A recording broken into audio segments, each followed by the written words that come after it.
Kita masih di acara Sporta, masih membahas bagaimana nih peluang-peluang dari setiap tim yang akan berlaga di Piala Dunia Qatar tahun 2022 ini berlangsung dari November sampai Desember nanti ya. Kita tadi sudah menyimak satu lagu Waka Waka Shakira. Ini adalah salah satu lagu yang sangat populer di tahun 2010, soundtrack dari Piala Dunia yang diselenggarakan di Afrika Selatan. Sudah ada informasi Mas Dwi siapa yang akan membawakan soundtracknya Piala Dunia kali ini?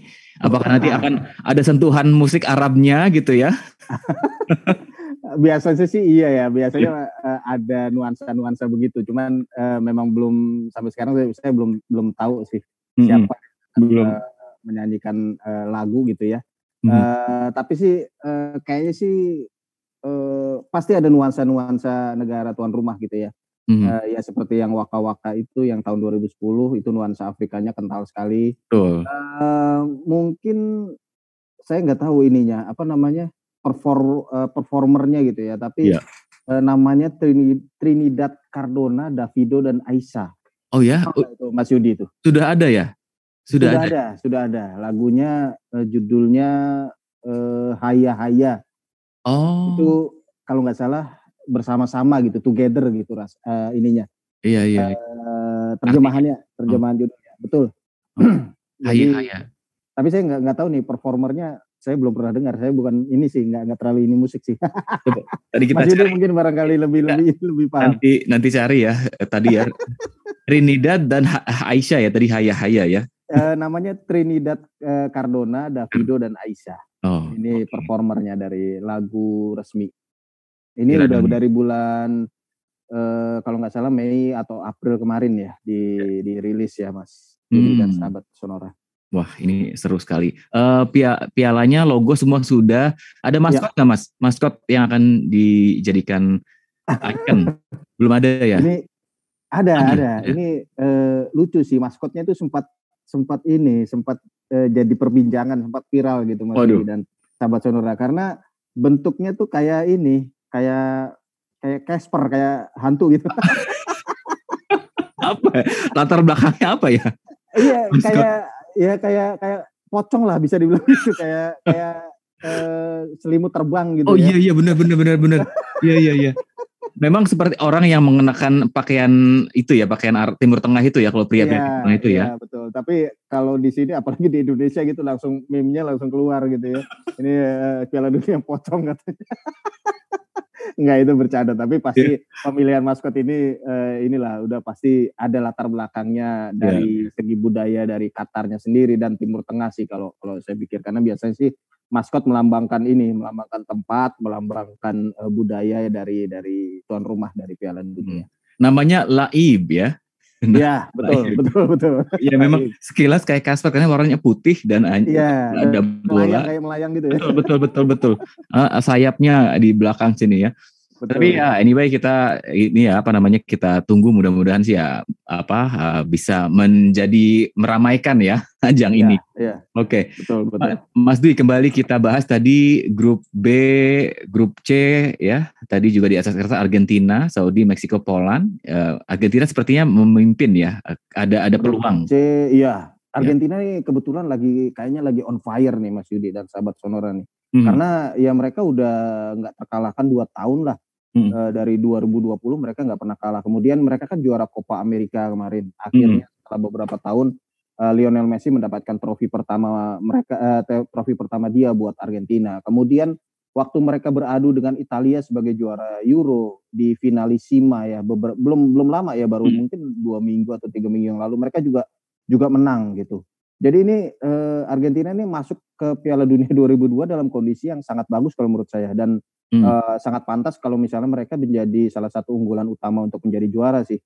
Dan kita harus ingat ini mungkin juga adalah Piala Dunia terakhir buat Lionel Messi ya. Karena kan usianya sudah 34 tahun. Kayaknya sih kalau 4 tahun lagi umur 38, nggak tahu deh apakah Messi bisa bermain apa enggak. Tapi kayaknya sih ini adalah Piala Dunia terakhir dia kemungkinan besar. Jadi tentunya akan ada motivasi besar dari Messi sendiri dan juga dari pemain-pemain Argentina yang lain untuk membantu Messi mendapatkan prestasi terbaik di Piala Dunia ya. Oke. Menarik sih ini ya. Memang ada cerita di balik itu, ya mungkin jadi pelatih siapa tahu ya 30 kita nggak tahu sih. Siapa tahu, betul. Oke. Grup D nih kayak Prancis ya, atau Prancis, analisa ya. lain apa nih Mas Dwi? Ini sih kalau di atas kertas sih Prancis kayaknya sih ya, melenggang gitu ya, kalau nggak ada yang macem-macem gitu, kalau nggak ada yang aneh-aneh gitu. Ya karena di grup D mereka cuma satu grup dengan Australia, Denmark, dan Tunisia gitu. Ya mungkin Tunisia masih bisa mengejutkan. Australia juga gitu. Kita biasanya nih kalau sudah masuk ke putaran final Piala Dunia, Australia nih biasanya suka mengejutkan gitu. Yeah. Kita sempat ingat tahun 2006 misalnya, mereka sempat menyulitkan Italia ya, yang waktu itu menjadi juara dunia. Mereka bahkan hanya kalah lewat penalti kontroversial di menit-menit terakhir gitu. Jadi kalau udah masuk ke putaran final nih, Australia suka mengejutkan gitu. Jadi Prancis juga harus hati-hati, walaupun memang di atas kertas sih saya pikir Prancis nggak akan ada kesulitan lah untuk bisa lolos ke babak selanjutnya ya, karena cuma satu grup dengan Australia, Denmark, dan Tunisia. Oke, itu dia Prancis. Grup E juga sebetulnya, ini grupnya tadi udah dibahas ya, Spanyol. Iya, grup neraka ini ya, ada Spanyol dan Jerman di situ, luar biasa. Kemudian ada Jepang juga yang pastinya juga menyimpan kekuatan terbaik mereka lah untuk keluar di Piala Dunia kali ini. Ini grup yang paling menarik sih, paling hampir semua pertandingannya adalah big match gitu ya kalau kita lihat di grup E ini. Oke, grup F, Mas Dwi, kalau beberapa waktu yang lalu kan kita ngelihat ada Kroasia nih tiba-tiba muncul ke permukaan ini. Gimana? Ada Belgia nih kayaknya ya terberat. Iya. Sekarang Belgia kan masih menjadi tim nomor 1 di ranking FIFA ya. Tapi Belgia gini sih penyakitnya Mas Yudi dan sahabat Sonora. Ya mereka nggak punya tradisi juara gitu aja.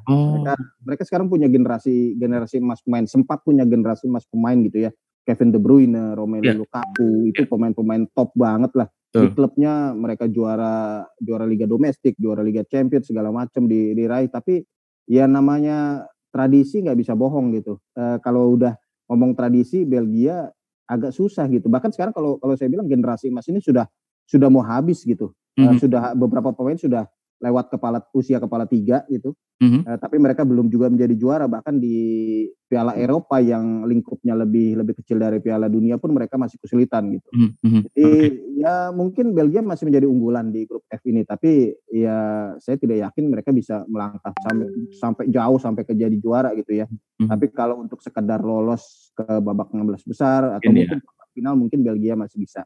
Apalagi sekarang kan mereka satu grupnya dengan Kanada, dan Maroko dan Kroasia. Barangkali cuma Kroasia ya sih yang mungkin bisa membahayakan Belgia, karena Kroasia ini kan tim yang terus-menerus memproduksi pemain gitu ya.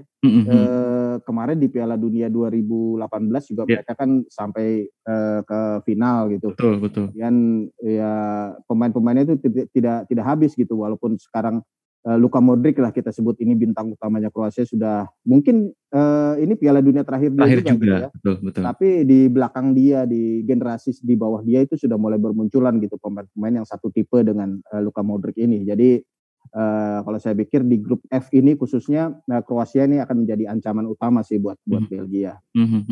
Tadi menarik ya Mas Dwi mengatakan beberapa hal tentang Belgia, ada catatan khusus tentang regenerasi. Kroasia juga regenerasinya jalan terus ya, meskipun Luka Modric mau pensiun barangkali, tapi sudah ada nih penerusnya. Belgia sebegitu bagusnya, tapi ternyata regenerasinya tidak sebagus Kroasia mungkin ya, seperti itu. Iya, benar. Karena kalau kita lihat pemain muda Belgia sekarang malah nggak kelihatan gitu, belum muncul lagi gitu. Karena ya pemain paling muda mereka mungkin kita bisa bilang siapa? Yuri Tielemans itu sudah 25 tahun usianya. Mungkin ada satu bintang baru mereka dari klub Brugge, Charles de Ketelaere. Tapi itu juga umurnya masih 21 tahun, tapi dalam usia segitu harusnya dia sudah bermain di klub top Eropa gitu. Sudah main di Liga Inggris ataupun di Liga Spanyol gitu ya. Kayak senior lah ya, kayak Eden Hazard atau kayak Kevin De Bruyne atau Dries Mertens. Dalam usia segitu seharusnya dia sudah main di klub top Eropa, tapi ini sekarang dia masih bermain di klub Belgia gitu, klub domestik. Jadi regenerasinya kurang berjalan sih kalau menurut saya di Belgia. Setelah generasinya Kevin De Bruyne ini jenjangnya selisihnya agak jauh gitu jurangnya ya. Nah, makanya kelihatannya di Piala Dunia kali ini banyak sekali pemain Belgia yang sudah hampir masuk kepala 3 atau bahkan sudah lewat kepala 3 usianya gitu ya.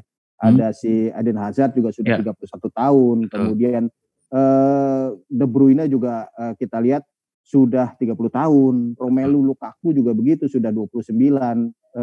Jadi ini generasinya di bawah mereka ini belum ada lagi gitu dari Belgia. Ini yang kalau menurut saya sih sudah lewat lah generasi emas dari Belgia. Seharusnya mereka menjadi juara atau juara Euro atau juara Piala Dunia itu mungkin 3 atau 4 tahun yang lalu sih. Itu kesempatan emas mereka sih. Sebetulnya ya. Oke. Wow, ini menarik ya sahabat Sonora. Setiap grup ternyata punya karakteristiknya masing-masing. Grup G dan grup H, di mana di grup E ada Brazil, grup H ada Portugal. Gimana peluangnya nanti kita akan bahas di segmen terakhir. Mas Dwi, kita jeda sebentar. Tetap bersama kami di Sporta bersama bolasport.com.